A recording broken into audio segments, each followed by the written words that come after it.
under the sea, downwards wetter, downwards better. Take it from me. Welcome to Aquaman.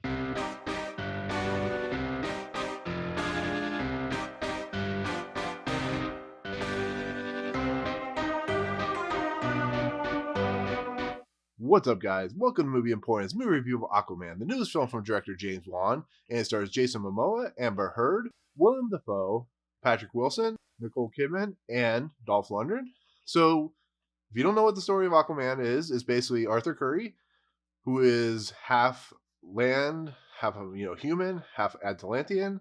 He has been reluctant to become king of Atlantis, and therefore he does rescue people, but he's not willing to accept his other half because he is mad because once his mother, who is played by Nicole Kidman, basically sacrifices herself to protect him. Everybody in Atlantis, his half brother is played by Patrick Wilson. They don't want anything to do with him. They hate him. And Patrick Wilson believes he's the rightful owner or king of Atlantis now that the father is dead. So in the process, we get the Black Manta character. He has trying to take over a sub. He is attacked by Aquaman or Arthur Curry. And in the process, Patrick Wilson and Dolph Lundgren decide they're going to start a war with the land people, or us, the humans. And they're doing it because they think we're corrupt, we're polluting the oceans, which we are, and we're just destroying everything.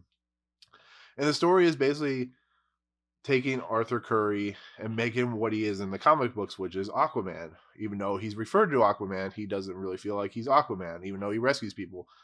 And this takes place right after, Justice League. They talk about Steppenwolf, but this feels like it's an origin story. So you get his back history, you get how Tamara Morrison and Nicole Kidman. Tamara Morrison plays Arthur Curry's dad.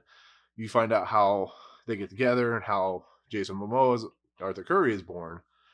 And I come at this movie at two different points. I'm gonna go into the bad right now because I'll get it out of the way. I know you guys are gonna hate me for talking about bad stuff about this movie because this is a DC movie through and through. But the dialogue is horrible. The acting is not great.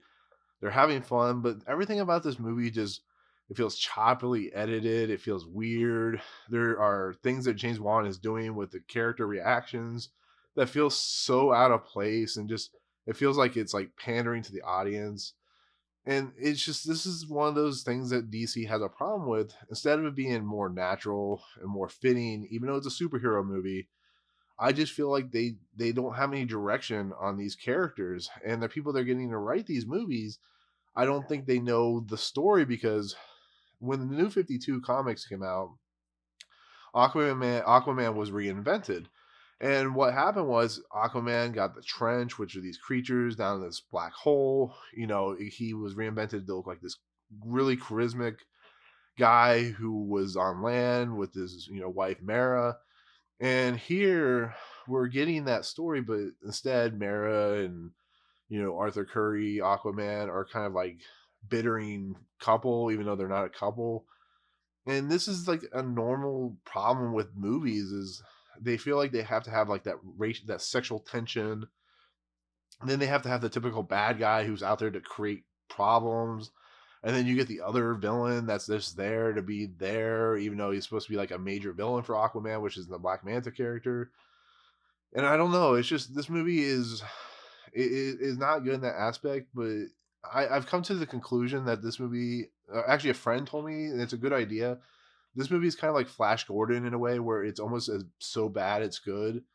And I like James Wan. I like all the actors in this movie. I love Willem Dafoe.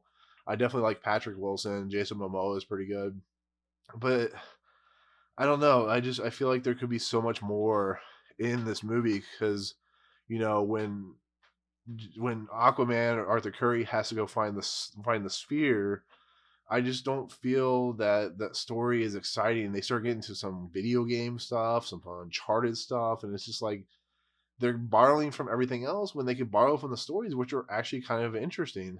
But I don't want to be too negative. I don't want to be like all time negative. I just want to point that out that I just feel like this movie is badly written, badly paced, and the characters are kind of laughable. But the visuals are really stunning in this movie. James Wan has a great eye for camera work. You know, he does a lot of the saw moving around. I think they take a steady cam or something like that, and they're moving around, you know, the fight sequences as Mara or the queen that Nicole Kidman plays as they're fighting the different bad guys. And that's really cool. And then some of the visual work, you know, when they jump, you see it in the trailer, but when they jump off the boat and you see the trench just kind of following them and chasing them, and you can see the flare as they're being pulled away from the characters themselves. That's really cool. And this movie just has a sense of fun in that aspect because it's very, very goofy. It's taken on that mantle. I guess James Wan wanted to keep the crazy goofiness of Aquaman, but Aquaman is actually kind of an interesting character. You know, he's a guy that's reluctant to help people, and when he officially does, you feel like that there should be more weight and more story, and you don't necessarily get that with this type of movie. But I don't want to like I don't want to say it's like a terrible movie because it's not. It's not a terrible movie. It's a movie you're gonna have fun watching. I just want to go into the caveat of going. The movie has badly written dialogue and bad storytelling, but it's still an entertaining movie. And I don't want you guys to hate on me for the simple fact of that. I just want you to realize that from my point of view, from what I'm seeing of this, and maybe it's because I'm not like the biggest DC fan. Maybe this is meant for true DC fanboys, but I just didn't find that movie there, and I found it lacking. And outside of the visuals, they're just the story and Patrick Wilson and Dolph Lundgren are kind of over the top and boring to watch. And I don't know. I recommend it with the caveat of just going knowing the story's not that great, but the visuals are a feast of the eye, and they're worth it for that alone. So, but that's it. That's my take on Aquaman. I hope you guys enjoyed my review. As always, if you like what you see, remember to rate, subscribe, check out the YouTube channel, Facebook, and Twitter. Email enlapola1138@gmail.com. Comment below on what you think of Aquaman in general. Are you interested in this movie? Are you excited to see this movie? I'd be interested to know. So, but otherwise, we'll see you guys in the next video. Peace. 'Cause baby, everything